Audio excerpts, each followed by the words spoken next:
अपना नया टॉपिक आगे का। तो ठीक है फ्रेंड्स, अगर आपको वीडियो पसंद आए तो सब्सक्राइब कर दीजिएगा और लाइक और शेयर करना बिल्कुल ही मत भूलिएगा। तो welcome to new Indian era.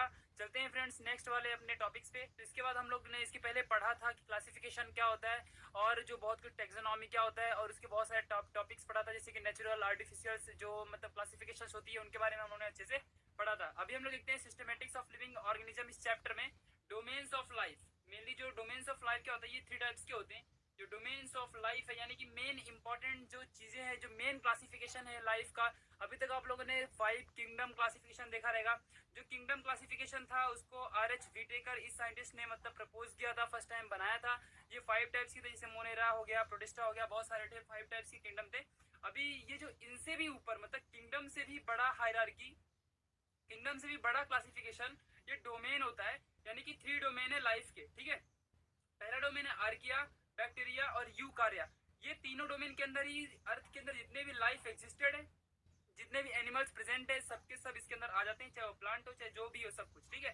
तो these are the larger classification than 5 kingdoms classification जो होता है। तो जो 5 किंगडम क्लासिफिकेशन है उससे भी बड़े ये सबसे बड़े डोमेन होते हैं, मतलब इनसे भी बड़ा क्लासिफिकेशन होता है। जो डोमेन का है, पहला होता है आर्किया का, दूसरा होता है बैक्टीरिया का और थर्ड वन होता है यूकार्या का, ठीक है। तो चलो अभी हम लोग देखते हैं इन सब के बारे में अच्छे से, जो यूकार्या है, बैक्टीरिया है और यूकार्या के बारे में, बैक्टीरिया के बारे में। तो जो यूकार्या होता है जो भी एनिमल्स रहेंगे, और बैक्टीरिया जो भी वायरस बैक्टीरिया होगी, और यूकार्या के अंदर जो आर्किया के अंदर जो भी आएंगे, ये सबके सब प्रोकार्योटिक सेल कंटेन करेंगे। क्या कंटेन करेंगे? कौन सा सेल? Prokaryotic cell. आप लोगों ने यूकार्योटिक सेल और प्रोकार्योटिक सेल के बारे में बहुत ही अच्छे से 9th और 10th में पढ़ा होगा। तो ये प्रोकार्योटिक सेल किसके अंदर होता है? बैक्टीरिया के अंदर, और जो आर्किया होता है उसके अंदर। और जो यूकार्या होता है, इसके वर्ड से ही समझ में आया होगा कि इसके अंदर यूकार्योटिक सेल होता है, ठीक है। तो ये यूकार्योटिक सेल कंटेन करता है और ये दोनों प्रोकार्योटिक सेल कंटेन करते हैं, ठीक है। नेक्स्ट अभी हम लोग थोड़ा सा आर्किया के बारे में जान लेते हैं। These are the lives in very extreme position. जो एक ये ऐसी जगह में ये रहते हैं जहाँ पे मतलब बहुत ही वेरी वेरी एक्सट्रीम पोजीशन में रहते हैं। जैसे ये टेम्परेचर, हाई टेम्परेचर पे, सैलिनिटी पे और एसिडिक कंडीशन में भी ये आर्किया मतलब अपने आप को रख सकते हैं। मोस्टली बैक्टीरिया भी और यूकार्योट भी ऐसे ही हो सकते हैं, लेकिन ये थोड़े से नॉर्मल से पोजीशन में होते हैं, नॉर्मल से लोकेशन में होते हैं। बट जो आर्किया एक ऐसा एनिमल, ऐसा एक लाइफ होता है, ऐसा लाइफ का डोमेन है जिस डोमेन के अंदर जितने भी ऑर्गेनिजम्स आएंगे सबके सब बहुत ही वेरी एक्सट्रीम पोजीशन में रहेंगे, ठीक है। तो ये आप लोग को समझ गया होगा बहुत ही अच्छे से, बहुत ही इंपॉर्टेंट था ये। आर्किया, बैक्टीरिया और यूकार्या ये लाइफ के 3 डोमेन होते हैं। ये 5 किंगडम क्लासिफिकेशन से भी बड़े जो बड़े वाले क्लासिफिकेशन होते हैं उससे भी बड़े क्लासिफिकेशन है, ठीक है। मतलब 5 किंगडम से भी बड़े क्लासिफिकेशन है, ठीक है। उसके बाद 5 किंगडम आता है। नेक्स्ट अभी हम लोग थोड़ा सा और अच्छे से मतलब समझ लेते हैं क्लासिफिकेशन, जो कि अंदर कंस्टिट्यूएंट्स भरे होते हैं। जैसे कि कंस्टिट्यूएंट्स पार्टिकल्स, आपने इस वर्ड को सुना होगा, जैसे कि NaCl हो गया। ये NaCl सोडियम क्लोराइड है। ये किससे बना है? सोडियम से और क्लोरीन से। तो इस NaCl का जो कंस्टिट्यूएंट पार्टिकल है वो Na है और Cl है। कंस्टिट्यूएंट बोलने का मतलब क्या है कि जिससे पूरा कंपाउंड बना हो उसी को कंस्टिट्यूएंट्स बोलते हैं। तो ठीक है, तो अभी इसके बेसिस पे हम लोग क्लासिफाई करते हैं। तो पहला है कीमो टेक्सोनॉमी। जो वर्ड कीमो है इससे इसका मतलब होता है केमिकल। इसका वर्ड का मीनिंग होता है केमिकल। मीन्स कि केमिकल के बेसिस पे कौन सा केमिकल कौन से ऑर्गेनिज्म के अंदर प्रेजेंट है और कैसा कॉम्पेरिजन हो सकता है, इसके बेसिस पे हम लोग कीमो टेक्सोनॉमी पढ़ते हैं, ठीक है। तो ये पहला टॉपिक है। It is the classification based on chemical constituents of organism. कौन से ऑर्गेनिज्म के अंदर कौन से टाइप का केमिकल कंस्टिट्यूएंट्स प्रेजेंट है उसके बेसिस पे हम लोग ये क्लासिफिकेशन करते हैं, ठीक है। नेक्स्ट जैसे कि एग्जांपल के लिए मैंने यहाँ पे एग्जांपल बहुत ही इंपॉर्टेंट है, जैसे पेप्टिडोग्लाइकॉन, ये एक टाइप का केमिकल होता है जो कि प्रेजेंट होता है यूकार्य, जो आर्किया होता है उसके अंदर प्रेजेंट होता है, और बैक्टीरिया के अंदर ये अब्सेंट होता है। और किसके अंदर प्रेजेंट होता है? आर्किया के अंदर। जो आर्किया, ये 3 टाइप ऑफ डोमेन है, उसमें से आर्किया के अंदर ये प्रेजेंट होता है और बैक्टीरिया के अंदर ये अब्सेंट होता है। कौन? पेप्टिडोग्लाइकॉन, ठीक है। तो ये एमसीक्यू पॉइंट बनता है। नेक्स्ट क्या है? जो चिटिनियस सेल होता है, मतलब ये जो चिटिनियस सेल है ये फंगाई, जो फंगाई होती है, जैसे कि फंगल इन्फेक्शंस वगैरह होते हैं, तो जो फंगस होता है, फंगस के अंदर ये चिटिनियस सेल प्रेजेंट होता है, ठीक है। तो ये इसकी बेसिस पे इसका क्लासिफिकेशन हो गया। फिर सेलुलोजिक सेल वॉल होती है प्लांट्स के अंदर। सेलुलोजिक सेल वॉल, सेलुलोज एक टाइप का कार्बोहाइड्रेट होता है, तो सेलुलोजिक सेल वॉल होती है प्लांट्स के अंदर। तो इसके बेसिस पे इसका क्लासिफिकेशन हो गया, ठीक है। तो ये सारे सारे केमिकल्स है जिनके बेसिस पे हम लोग इन्हें क्लासिफाई करते हैं, ठीक है। नेक्स्ट अभी हम लोग देखते हैं न्यूमेरिकल टेक्सोनॉमी। तो वर्ड न्यूमेरिकल ये किससे मतलब जो न्यूमेरल्स होता है ना, न्यूमेरल्स जैसे कि नंबर्स हो गया, न्यूमेरल्स मींस जैसे कि 1 हो गया, 2, 3, 4, ये नंबर्स होते हैं। इसके बेसिस पे जो टेक्सोनॉमी यानी कि इसके बेसिस पे क्लासिफिकेशन जो होता है उसको क्या बोलते हैं? Numeral taxonomy. मीन्स यहाँ पे देख लेते हैं, it is based on quantification. क्वांटी means how many quantity, मतलब क्वांटिटी कितनी है इसकी, तो क्वांटिटी यानी कि जो ऑर्गेनिजम्स होते हैं उनकी कितनी क्वांटिटी प्रेजेंट है, उस क्वांटिटी के बेसिस पे इसको हम लोग क्लासीफाई करते हैं। तो यहाँ पे देखते हैं कि हाउ मेनी, मतलब कोई भी ऑर्गेनिज्म है उसके अंदर कितने क्वांटिटी में कैरेक्टर्स प्रेजेंट है, कितने क्वांटिटी में उसके अंदर हैबिट्स है, कलर्स क्या है, सब कुछ एक क्वांटिटी में जो क्लासिफिकेशन होता है। क्वांटिटेटिव क्लासिफिकेशन जो होता है उसको हम लोग क्या बोलते हैं, न्यूमेरिकल टेक्सोनॉमी, यानी कि it is based on quantification of characters and develops N algorithm for classification. Algorithm बोलने का मतलब क्या है कि सबसे पहले क्या करेगा कोई भी, मतलब अगर इस टाइप की क्लासिफिकेशन आप अगर करते हो तो कोई भी ऑर्गेनिज्म आपके सामने रहेगा तो उसके अंदर कौन कौन से कितने मतलब टाइप्स में और कितने अमाउंट में, कितने मतलब क्वांटिटी में कितने कैरेक्टर्स प्रेजेंट हैं और कितने मतलब उसके अंदर हैबिट्स प्रेजेंट है, कलर है और क्या क्या उसके अंदर क्वांटिटी में कितना प्रेजेंट है, यही हम लोग पता करते हैं और इसका एक डेवलप करते हैं एल्गोरिदम, यानी कि ऑटोमेटिक जो सिस्टम होता है उसको हम लोग डेवलप करते हैं और इसी को क्या बोलते हैं, numerical taxonomy as a classification को। ठीक है, नेक्स्ट क्या है, क्लैडोग्राम। क्लैडोग्राम यानी ग्राम वर्ड से आपने देखा होगा कुछ एक रिप्रेजेंटेशन होता है, मीन्स कोई एक रिप्रेजेंटेशन या फिर जैसे कुछ मतलब ग्राफिकल मेथड से ऐसा दिखाना, ऐसा होता है इसका मीनिंग। तो जैसे कि अभी आप लोग ने देखा होगा कि इसके पहले आपने कोई एक डायग्राम देखी होगी अपने टेक्स्ट बुक में, ऐसा एक डायग्राम बना हुआ है जहाँ पे आर्किया है, फिर बैक्टीरिया है और फिर उसके बाद आता है यूकार्या है। ठीक है, तो देखो ये कैसा कॉमन एंसेस्टर हो गया। ठीक है, तो इसके और ये सारे के सारे क्या हो गए, डोमेन हो गए।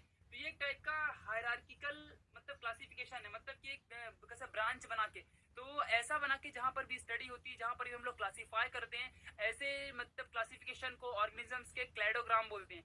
Means it is nothing but branching pattern, इसमें हम लोग ब्रांच करके क्लासिफाई करते हैं and it represents hypothetical relationship. Hypothetical बोलने का मतलब क्या है कि जो रियल में एग्जिस्ट करता ही नहीं है बट ना फिर भी हम लोग उसको ना हाइपोथेटिकली मतलब ऐसा सोच के थिंकिंग करके रिलेशन क्रिएट करते हैं, मतलब ठीक है, मतलब ऐसा सोचते हैं कि चलो ऐसा ही होगा, मतलब ठीक है, तो ऐसा हम लोग हाइपोथेटिकली इसके अंदर रिलेशनशिप क्रिएट करते हैं, यही क्या होती है, क्लैडोग्राम होता है। और ये ऑल्सो शो करता है कॉमन एंसेस्टर, जैसे कि अभी ये समझ लो एंसेस्टर हो गया, मतलब ये कॉमन एंसेस्टर है और फिर इसके बाद में 3 डिवीजन हो गए। ठीक है, ये हम लोग ने इसको हाइपोथेटिकली बनाया है, इसको हम लोग क्या बोलेंगे, क्लैडोग्राम बोलेंगे, समझ गया। तो ये एक टाइप का क्लैडोग्राम है, जैसे कि यहाँ पे आर्किया हो गया, बैक्टीरिया हो गया और यूकार्या हो गया। ठीक है, जैसे कि ये तीनों यहाँ पे लिखे हुए हैं।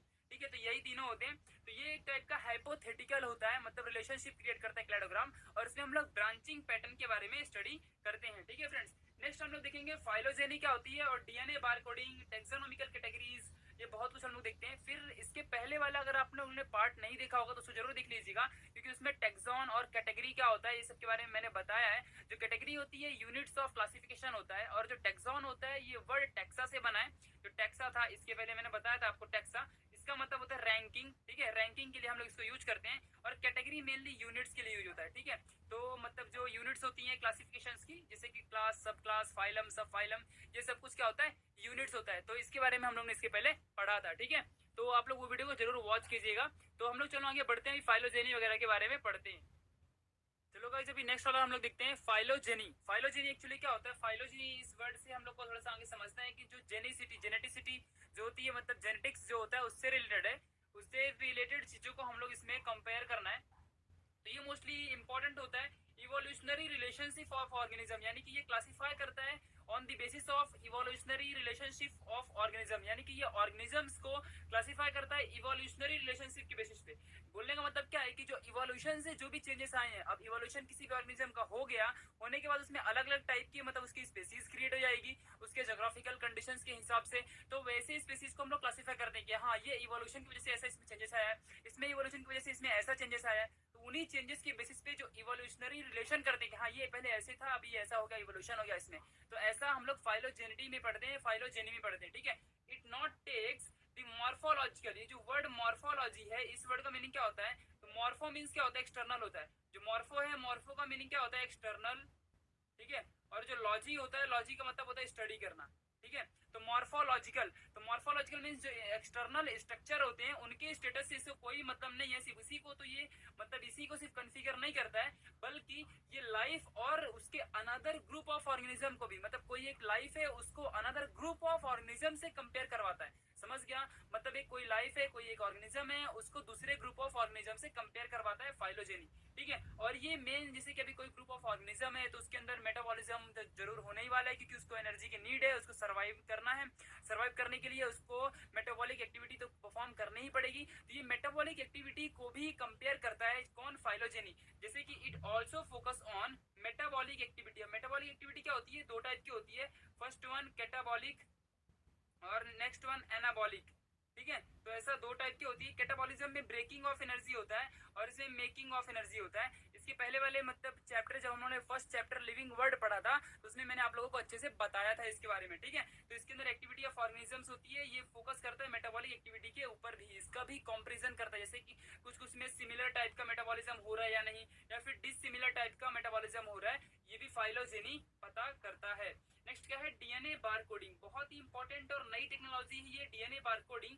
इसमें से भी हम लोग क्लासीफाई कर सकते हैं। जैसे कि समझ लो आपको कोई नया ऑर्गेनिज्म मिल गया, ठीक है, न्यू ऑर्गेनिज्म मिला, उसको कैसे पता करोगे कि किसके जैसा सिमिलर, इसके अंदर सिमिलरिटीज कौन सी हैं, ये आप कैसे पता करोगे। तो हम लोग क्या करते हैं, इसके अंदर जो जीन्स प्रेजेंट होता है, जो डीएनए प्रेजेंट होता है, इस डीएनए को हम लोग कलेक्ट करते हैं, और कलेक्ट करने के बाद हम लोग इसके जो भी हमारे पास लाइब्रेरी प्रेजेंट है, बहुत सारे वेरियस टाइप्स के वैरायटी ऑफ ऑर्गेनिजम्स के जो डीएनए की पूरी डेटा है हमारे पास, उस डेटा से हम लोग उसको कंपेयर करवाते हैं, और अगर मैच हो गया तो हम लोग बोलते हैं कि जो ये नया ऑर्गेनिज्म फाउंड हुआ है वो इसके जैसा दिखता है, समझ गया, उस ऑर्गेनिज्म के जैसा दिखता है। यही सिमिलरिटी हम लोग इससे पता करते हैं एक्चुअली। तो ये क्या होता है, it is new method for identification, पता करने के लिए, यानी कि जानकारी, information, identification of any species on it's DNA sequence. अब जो डीएनए की सीक्वेंस क्यों बोल रहा है, क्योंकि जो डीएनए होता है एक सीक्वेंस में होता है, उसके जीन्स जो न्यूक्लियोटाइड्स होते हैं, एडेनिन, गुआनिन, साइटोसिन, ये सब कुछ होते हैं, इसके अंदर डीएनए के सीक्वेंस की फॉर्म में होते हैं। इन्हीं सीक्वेंस को हम लोग पता करते हैं फ्रॉम टाइनी टिश्यूज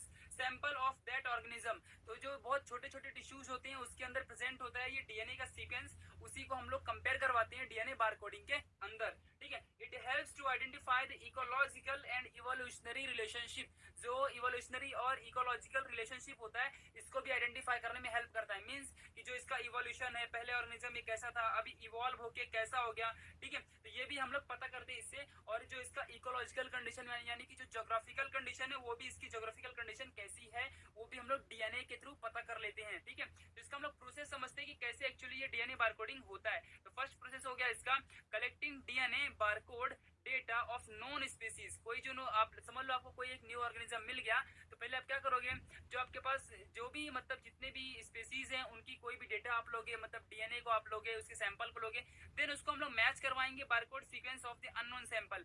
जो भी हमारे पास जिसके बारे में डेटा कुछ पता ही नहीं है, उससे अपने पास जो भी लाइब्रेरी प्रेजेंट है उसको हम लोग मैच करवाएंगे। जैसे कि किसी अननोन का हम लोग डीएनए सैंपल ले लेंगे, और फिर उसका सैंपल लेके जितने लोगों का हमें पता है उससे हम लोग उसको क्या कराएंगे, मैच करवाएंगे। और अगर मैच हो गया तो वो जो लिविंग ऑर्गेनिज्म है उसी से सेटिस्फाई हो गया, और ये इसके जैसा ही दिखता है, ऐसा हम लोग समझ जाते हैं। इसको भी ऐसी इकोलॉजिकल कंडीशन, ज्योग्राफिकल कंडीशन की नीड होगी। ठीक है, तो इससे अगर सोचो जरा, अगर हम लोग किसी ऑर्गेनिज्म को उसके डीएनए के थ्रू अगर पता कर सकते हैं कि उसकी इकोलॉजिकल कंडीशन, ज्योग्राफिकल कंडीशन, कैसे फूड की जरूरत है, कैसे इन्वायरमेंट की जरूरत है, तो हम लोग उसको बहुत कुछ प्रोडक्शन और बहुत कुछ एप्लीकेशन उसके ऊपर अप्लाई करवा सकते हैं। जैसे कि हम लोग उसके अंदर प्रिजर्वेशन ऑफ नेचुरल रिसोर्सेज, कैसे नेचुरल रिसोर्सेज में वो रह सकता है, और कैसे हम लोग नेचुरल रिसोर्सेज उसको प्रोवाइड करवा सकते हैं, और उसको कैसे प्रिजर्व कर सकते हैं, ये भी हम लोग बता पाते हैं। ऑथेंटिकेशन ऑफ नेचुरल हेल्थ, जो नेचुरल हेल्थ है उसकी, यानी कि जो उसकी जो हेल्थ है उसको भी हम लोग ऑथेंटिफाई कर सकते हैं, और पता कर सकते हैं कि कैसी इलनेस इसके अंदर हो सकती है फ्यूचर में। ठीक है, और प्रोडक्शन ऑफ इंडेंजर्ड स्पीसीज, मतलब जो ऐसी स्पीसीज है जो कि खत्म होने की कगार में है। सपोज कोई ऐसा नोन ऑर्गेनिज्म मिला और जिसका बारकोड मैच हो गया ऐसे ऑर्गेनिज्म से जो कि अभी इंडेंजर्ड स्पीसीज के अंदर आता है, इसका मतलब कि ये भी अभी खत्म ही होने वाला है। ठीक है, तो हम लोग ये भी कर सकते हैं और इसको प्रोडक्शन प्रोवाइड करवा सकते हैं, ऑथेंटिकेशन भी प्रोवाइड कर सकते हैं, और प्रिजर्वेशन भी कर सकते हैं बहुत सारे नेचुरल रिसोर्सेज का इसके थ्रू। ठीक है, नाउ नेक्स्ट है टेक्सोनॉमिकल कैटेगरी। ठीक है, ये बहुत ही इंपॉर्टेंट है। तो ये classification having various types of steps in which there is rank and category. जो टेक्सोनॉमिकल कैटेगरी होती है इसके बारे में भी मैं आपको बता चुका हूँ कि जो कैटेगरी होती है it is a units of classification. जो क्लासीफाई हम लोग करते हैं वेरियस टाइप्स ऑफ ऑर्गेनिजम्स को, ये उनकी यूनिट्स होती है। ठीक है, तो अभी जो क्लासिफिकेशन है वो बहुत ही वेरियस टाइप्स में होती है। जिनमें से रैंक और कैटेगरी भी दो बहुत ही इंपॉर्टेंट है। जो कैटेगरी होती है, कैटेगरी क्या होती है? Having very hierarchical classification. Hierarchical बोलने का मतलब क्या है कि जैसे कि समझ लो अभी ये मेन कुछ हो गया, ए हो गया, फिर इसके अंदर बी हो गया, ठीक है, ये सी हो गया, इसके अंदर भी 2 से 3 4 टाइप के हो गए, इसके अंदर भी 3 से 4 टाइप की। तो ये जो पूरा रिप्रेजेंटेशन है, क्लासिफिकेशन है, ये एक हायरार्की हो गई, ठीक है। तो इसीलिए जो ये कैटेगरी है ये एक हायरार्किकल क्लासिफिकेशन करता है। और जैसे कि एग्जांपल हो गया, जैसे कोई भी ऑर्गेनिज्म है तो उसके फाइलम, सब फाइलम, क्लासेस, जीनस, ऐसे हम लोग क्लासिफाई करते हैं। जैसे कोई ऑर्गेनिज्म हो गया तो उसको हम लोग क्लासिफाई करेंगे फाइलम से, क्लास से, जीनस से, सब फाइलम से, ऐसे हम लोग क्लासिफाई करते हैं, ठीक है। तो यही क्या होती है? एक हायरार्किकल कैटेगरी है, हायरार्किकल यूनिट होती है क्लासिफिकेशन की। कौन? कैटेगरी। और जो इसको रैंक प्रोवाइड करवाता है वो रैंक होता है, हम लोग रैंक को टैक्सा इस वर्ड से डिनोट करते हैं। टैक्सा को हम लोग टैक्सॉन भी बोलते हैं, ठीक है। ये आप लोग को पता होगा, ठीक है। नेक्स्ट अभी हम लोग देखने वाले टैक्सोनॉमिकल हायरार्की और अच्छे समझेंगे। इसके अंदर हम लोग टैक्सॉन और यूनिट्स ऑफ क्लासिफिकेशन